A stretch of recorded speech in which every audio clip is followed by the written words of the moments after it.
You might have bought the phone, but whoever hacked it, they're the one who owns it. Any device that's on here, you can operate independently. So it's true you can get into the phone and turn the camera off? Yeah, absolutely. Is there a way you can tell if your phone's been hacked? Perhaps the most terrifying thing is, if your phone had been hacked, you would never know.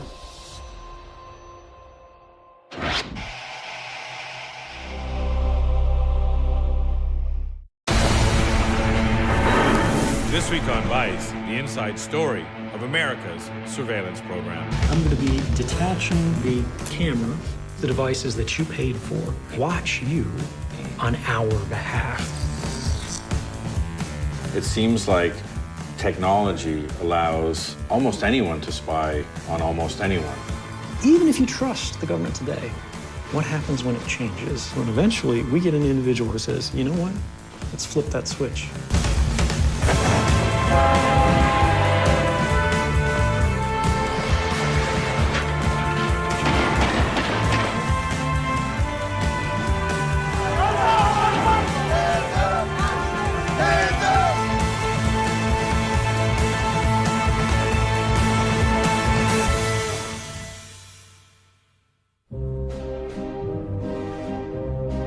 First of all, I'd like to say thank you for meeting us today here at the storied Hotel Metropole in Moscow. I say storied because for the longest time, it was the designated hotel where foreigners were allowed to stay, and it was rumored that every room was bugged. I would definitely presume that in any world capital where you're in a major business hotel, if the hotel rooms aren't pre-wired for surveillance, they can be wired almost immediately.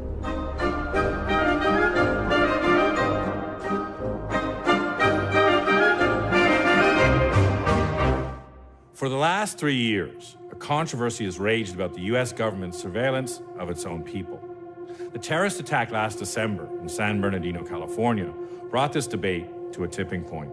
14 people are dead and 21 people have been injured after a married couple opened fire at the Inland Regional Center in San Bernardino. A judge is ordering Apple to help the FBI break into a cell phone used by one of the San Bernardino shooters. Apple is saying, look, this is something that no court can order us to do. What is at stake here is, can the government compel Apple to write software that we believe would make hundreds of millions of customers vulnerable around the world? If it is possible to make an impenetrable device, how do we solve or disrupt a terrorist plot? But according to the most famous whistleblower in the world, the government already had this capability. The FBI expert can report that Apple has the exclusive technical means of giving you this one. Respectfully, that's horseshit. And as it turned out, Snowden was proved right, because the FBI was able to crack the iPhone without Apple's help. Now, Edward Snowden remains a polarizing figure in American politics, because on one side, he's considered a hero on the level of Woodward and Bernstein, who broke the Watergate scandal, but on the other, he's considered a traitor who jeopardized American intelligence and security around the world. A traitor to the United States. These records were spread about publicly by Edward Snowden intentionally, recklessly, and I might say illegally. So we went to Moscow to speak to this controversial figure about the state of surveillance in America today. So NSA, CIA, FBI, can they get into my phone? Yes. Can they get into my laptop? Absolutely. iPad? Anything, as long as they can dedicate people, money, and time to the target, they can get in. And what kind of information can they get from my phone, for example? Everything in your contacts list, every SMS message that you use, every place that's ever been, where the phone is physically located.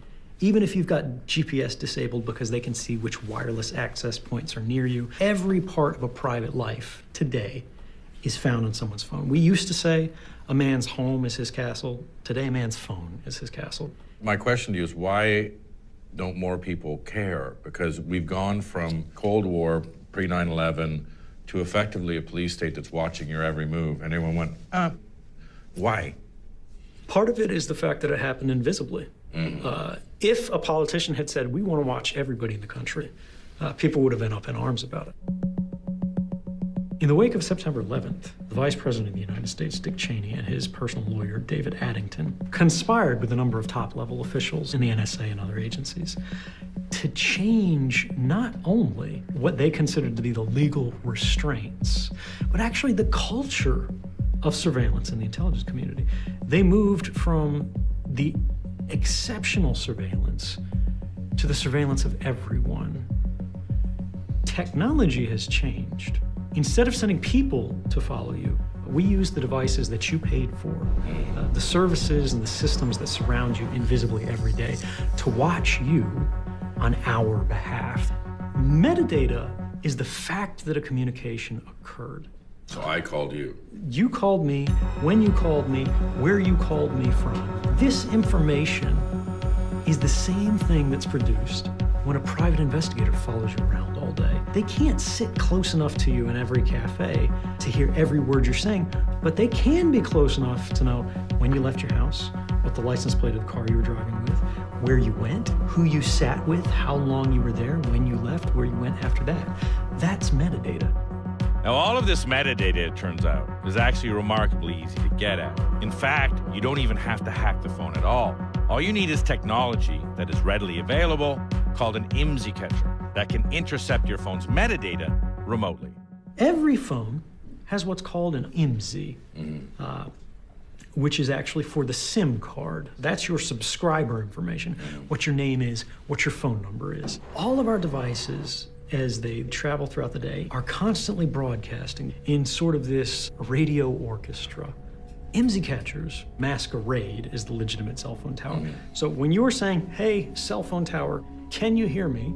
Instead, a man in the middle, somebody with an IMSI catcher in the trunk of their car, in a briefcase, in their office, has it send a louder signal back to you than the cell phone tower and say, I'm the cell phone tower. Now this sounds pretty complex.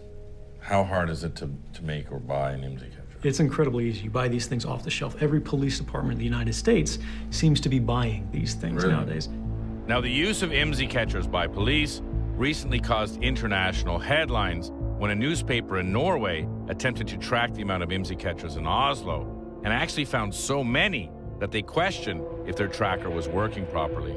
After hiring a cybersecurity firm, they discovered that not only were they indeed correct, but that these devices were actually being used to spy on their own government facilities. In 5 places in Oslo, the measurement was so serious that they could say with a high probability that there was IMSI catchers. The most clear signs was in the area of the Prime Minister's office and of the Ministry of Defense. We also got alerts up in the embassy's area and in front of the parliament. And while the police initially denied using IMSI catchers extensively, in the face of overwhelming evidence, they were eventually forced to admit it. The police stated that we are using IMSI catcher at minimum once a week. And that was the first time ever that the police had gone out and stated how often they were using these kinds of equipment. In all the areas that we detected signals, thousands of people are strolling by every day. So I think that's some of the problem with these kinds of technology, because you're looking for one number, but you're in the same phase, you're collecting hundreds of numbers. Now, this technology is being used by police forces all over the world. In fact, in New York City alone, IMSI catchers have been used more than 1,000 times by police since 2008. And that's just the tip of the iceberg, as they're now being used all around us, all the time. There's a joint CIA-NSA program called, appropriately enough, Shenanigans. Shenanigans was a project to mount on airplanes an IMSI catcher and fly it around the city. They can tell when you've traveled, they can tell when you move, and this all happens without warrants. Right. Shenanigans was happening in Yemen. That's where it was being tested. And you go, well, look, this is being used to aim missiles at terrorists. I'm okay with that. But these programs have a disturbing frequency, a tendency to move from war front to home front. Right. And within 6 months of Shenanigans being reported, the Wall Street Journal reported that the same technology was now being used domestically inside the United States. The FBI has a specific aviation unit that's flying around cities, and frequently they're monitoring protesters rather than violent criminals. The Black Lives Matter protests in Baltimore, the FBI was flying surveillance over the protesters. Now, this has been cause for alarm because modern surveillance technologies are already being used by oppressive regimes to suppress government opposition.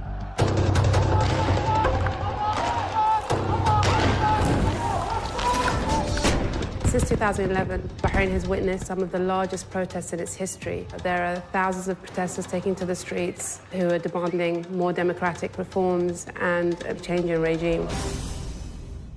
Alaa Shahabi is a Bahraini activist who found herself the target of government surveillance. In 2012, I was briefly arrested.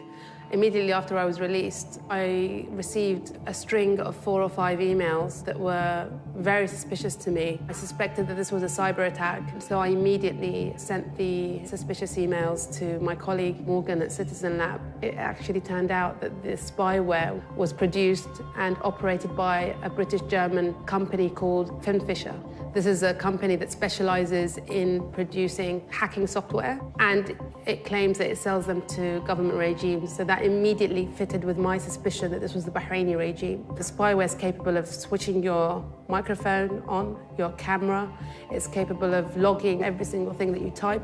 There are a handful of key companies in Europe that are openly marketing, promoting, and selling these tools in arms exhibitions in European capitals. They are not being used in the name of tackling terrorism. They are being used to keep these regimes in place and in power.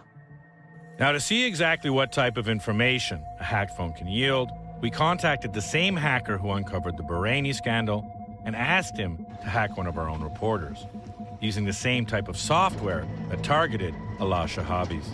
We were able to completely commandeer Ben's phone, and he never knew it. So Ben was in Pakistan doing a shoot on polio. So you hacked his phone and you figured out who he called. Right, and so, I mean, what we've got here is I can see, you know, who he's calling and when he called them and how long the calls were. We can actually record his calls. Wow. So let's have a listen to them. It was Erengi, where we were 2 days ago. I think someone pulled up in a tuk-tuk and there was a bomb on the tuk-tuk and it went off. And I think killed a doctor and maybe someone else. It was targeting the police there. This will also keep a list of Ben's web browsing history. Right. And so, for instance, you can see here he's Google searching for BBC. You can see news articles that he's writing, checking his Twitter. It's sort of like reading someone's mind because you can sort of see what they're thinking while they're on the internet. So we've been location tracking Ben. We can even get it to animate. And so it will show where Ben is at various sort of times. You can see him traveling around the city there. And you can tell exactly where he is, which is obviously, in terms of keeping tabs on someone, a highly desirable thing. Think about anything that the phone can do, right? Like once you've actually installed this malicious software on the phone, then it's simply a matter of activating the phone's capabilities. So, I mean, the phone has a camera, right? Well, now we can turn on the camera. What are these ambient recordings? Yeah, so the ambient recording is kind of the invisible microphone, the real sort of spy stuff. Like so many hours, sometimes go for days also. It get me hungry, thirsty, without water, without food. So he's interviewing a Gitmo detainee, a former Gitmo detainee. So I guess when you talk about protecting journalists, protecting your source is a big issue. Can you be said to be practicing journalism in a traditional sense if you can't guarantee source protection? You may be sort of actively endangering their livelihood, welfare, and life. Now with software like this and the other more commercially available software, it seems like technology allows almost anyone to spy on almost anyone. We live in a golden age of convenience enabled by technology. And so that means that, you know, you and I can be on other sides of the planet and we can have a conversation in real time for no money. Technology has enabled convenience and communication, but also convenience and surveillance. Now, this so-called golden age of technology has essentially made it possible for anyone to spy on anyone else. It begs the question, can people, for example, journalists, ever go dark? Is that even possible now with these new advancements? How do we go black? Well, so going black is a pretty big ask. For me, for example, I really know what I'm doing. Yeah. But if the NSA wants to pop my box, you know, they're totally going to do it. But if you know you're actively under threat, if you know your phone has been hacked, these are ways that you can ensure that your phone works for you rather than working for somebody else. You might have bought the phone, but whoever hacked it, they're the one who owns it. That's because third parties can actually turn on your phone's microphones and cameras without you knowing it. Any device that's on here, you can operate independently. So it's true you can get into the phone and turn the camera off? Yeah, absolutely. So you would turn this guy on, and you'll just heat that guy until the solder's molten. I'm going to be detaching the ribbon cables that are connecting the camera. As a surface mount device, you'll be able to just pull it off like that. So this is the camera. What's that? This is the other camera. You got two cameras in your phone. You got your front-facing camera for sort of the selfies, and you got your rear-facing camera. I think this one has a multi-microphone array, which is going to be this guy, and this guy. But if you take out the microphones, then how do you use it as a phone? You would add your own external microphone. For example, the iPod-type earbuds that have the mic integrated on the lanyard. Is there a way you can tell if your phone's been hacked? Perhaps the most terrifying thing is, if your phone had been hacked, you would never know. And as Vice News reporter Jason Leopold found, surveillance has become so ubiquitous that even the government agencies responsible for policing it are not secure. You got a FOIA request recently in the mail that's causing quite a stir. The way that this all surfaced, Dianne Feinstein, she made this extraordinary floor speech. As the head of the Senate Intelligence Committee, Feinstein delivered some shocking allegations. On 2 occasions, CIA personnel electronically removed committee access to CIA documents. She said that the CIA had hacked into Senate computers while these staffers who worked for her were writing a report about the CIA's torture program. John Brennan, the director of the CIA, said that is preposterous. Our only way to look deeper into it was to file a Freedom of Information Act request. Right. So these documents absolutely backed up everything that Dianne Feinstein said. What's most interesting, though, what I would call a smoking gun, John Brennan wrote a letter, and he said that the CIA staff had improperly accessed your computers. But John Brennan never sent this letter to Dianne Feinstein. They said that this letter was mistakenly turned over to us. Right. It was an accident, and it actually should not have been released to us, and they asked us not to post it. Because it's embarrassing. Completely embarrassing for them. And we declined that request because there's no national security concerns in this letter. This is simply something that John Brennan did not want the public to see after making all of these statements about what the CIA did not do. We now know that the CIA officers were, in fact, spying on the committee charged with keeping them in line. So we spoke to one of those committee members, Senator Ron Wyden, about the letter that Brennan never meant to send. This will be the first time I've ever said this publicly. My sense is there were clearly people at the CIA who understood that what Mr. Brennan had done was flat out wrong. And they drafted an apology letter. And yet, Mr. Brennan was just unwilling to publicly acknowledge wrongdoing. This is basically rewriting the law. We are the agency that is required by law to conduct vigorous oversight over the CIA. We can't do vigorous oversight over the agency if the agency we're supposed to be overseeing is in fact secretly searching our files. Now, Senator Wyden has become a leader in attempting to rein in our intelligence community. Director Clapper, I want to ask you about Senator what I Ron asked. Wyden said, is the NSA collecting any kind of data at all on millions or hundreds of millions of Americans? And James Clapper sort of scratched his head. No, sir. And he said, no. It does not. They do not. Not wittingly. The most senior intelligence official in the United States of America raised his hand and swore an oath to tell the truth to Congress, and he lied on camera. He wasn't charged, despite the fact that that's a felony. He didn't even lose his job. He's still doing the same thing today. Within a few months, he admitted that he lied. He said his answer was too cute by half, and the least untruthful statement that he felt he could have made at the time. My view is that if you're going to protect the American people, you've got to embed those protections into law. And we, of course, have been very concerned about with what I call secret law. And at the heart of that secret law is FISA, the Foreign Intelligence Surveillance Act, which authorized secret courts to greenlight domestic spying programs. The government persuaded the court to say it was okay to collect metadata. When you read the fundamental law, you didn't hear anything about metadata and collecting millions of records on law-abiding people. That was all done in secret. And in fact, I went to the floor of the Senate and I warned that when the American people found out how that law had been secretly interpreted, they would be very angry. And that, in fact, was the case. Now, public anger hasn't been enough to end many of these programs. But increasingly, the question isn't whether or not they can be justified under law, but whether they're actually effective in the first place.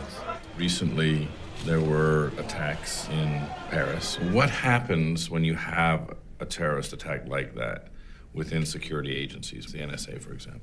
I was working at the NSA during the Boston Marathon bombings investigation. And as it was playing on the news, myself and colleagues were in the cafeteria, and we turned to each other and said, I'll bet you anything we already knew about these guys in the databases. And in Paris, I'm certain that the same conversation happened. And this is really the legacy of mass surveillance, is the fact that when you're watching everyone, you know who these individuals are. They're in the banks. You had the information you needed to stop, to prevent even the worst atrocities. But the problem is, when you cast the net too wide, when you're collecting everything, you understand nothing. We know for a fact that it is not effective for stopping terrorist attacks, and it never has been. The White House appointed 2 independent commissions in the wake of my disclosures in 2013 to review mass surveillance programs and go, all right, do these have value? Should they be changed? Should they be reformed? They looked at the evidence, the classified evidence, and they found, wow, despite the fact that this had been going on since 2001, it had never stopped a single terrorist attack in the United States. And that's after monitoring the phone calls of everyone in the country. So that's a huge point. So 2 independent commissions started by the White House said mass surveillance has not stopped a terrorist attack. And both of them found that these programs should be ended. And then they came up with 42 different points for reform that they recommended should happen to restrict the use of these powers. The last time that I saw a review of this, the president only adopted 3 of the 42 points. Why? Because they would limit the exercise of executive power. This is something that you have to understand is not about this president. It's about the presidency. It's clear that the public opposes a majority of these policies. And yet politicians, because the word terrorism is involved, they can't justify being the one to stand up and mount the vote because they know there will be another terrorist attack. Because if they say no, we're gonna stop doing this, and then there's a terrorist attack, they get painted with that brush. They know they'll be blamed by their political opponents, and they're right. Of course, their political opponents will do this. It's the easiest thing in the world to do, and unfortunately, it's quite effective because we live in a time where the politics of fear are the most persuasive thing on the table. Now, while the debate over surveillance continues to rage here in the U.S., Edward Snowden remains a fugitive for his revelations about the NSA, and he had a cautionary statement about what's at stake. When the world was first introduced to you, you made a statement about turnkey tyranny. What did you mean by that? It means that even if you trust the government today, what happens when it changes? And in our democracy, we're never more than 8 years away from a total change of government. Suddenly, everybody is vulnerable to this individual, and the systems are already in place. What happens tomorrow, in a year, in 5 years, in 10 years, when eventually we get an individual who says, you know what? Let's flip that switch and use the absolute full extent of our technical capabilities to ensure the political stability of this new administration. When we think about the future and where we go from here, the question is, are we going to change and enter sort of a quantified world where everywhere you've been, everyone you talk to, it's indexed, it's analyzed, it's stored, and it's used maybe against you? Within our technologies here, we have our license plate reader system, which can capture dozens of license plates in a matter of a second. Or will we recognize the danger of that and embrace the fact that people should have space to make mistakes without judgment, to have sort of the unconsidered thought or conversation with your friend? But if that was recorded in a database where, you know, now you say, I think Donald Trump should be kicked off a cliff, and Donald Trump becomes president someday, sure, and everybody who said that ends up getting thrown off a cliff. That's a very dangerous world. And I think this really is the question that our political structures are not yet comfortable even discussing. But whether they like it or not, it's a world that's coming, and we're going to have to confront.